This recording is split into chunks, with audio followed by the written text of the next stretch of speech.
তিমি মাছের শরীরে বার্নাকল হলো একটি সামুদ্রিক শামুক জাতীয় প্রাণী, যা তিমির ত্বকে আঠালো পদার্থ দিয়ে আটকে থাকে। এই প্রাণীটি তিমির পিঠ, পাখনা বা মুখের কাছাকাছি অংশে বাসা বাঁধে এবং সাঁতার কাটার সময় তিমির শরীরে বসে থাকতে পারে। বার্নাকল তিমির চলাচলে কিছুটা প্রতিবন্ধকতা সৃষ্টি করে, কারণ এটি তিমির গতিতে প্রতিরোধ তৈরি করতে পারে এবং তার শরীরের তাপমাত্রা নিয়ন্ত্রণে প্রভাব ফেলতে পারে।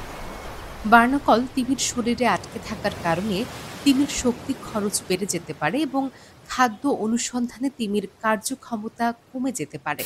তাছাড়া বার্নাকল যখন বড় হয়, তখন এটি তিমির ত্বককে ক্ষতিগ্রস্ত করতে পারে, ফলে তিমির শরীরে সংক্রমণের ঝুঁকি বাড়ে। বার্নাকল থেকে মুক্তি পাওয়ার জন্য তিমি মাছ প্রকৃতিগতভাবে কিছু উপায় ব্যবহার করে, যেমন তিমি সমুদ্রে চলতে চলতে বার্নাকলগুলোকে ধাক্কা দিয়ে বা সাবধানে তাদের শরীর থেকে সরিয়ে ফেলে।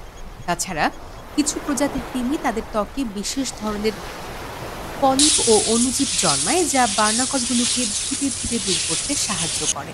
যদিও কিছু সমুদ্র গবেষণা তিমির শরীর থেকে বার্নাকল সরানোর জন্য মানব সৃষ্ট উদ্যোগ নিয়ে পরীক্ষা চালাচ্ছে।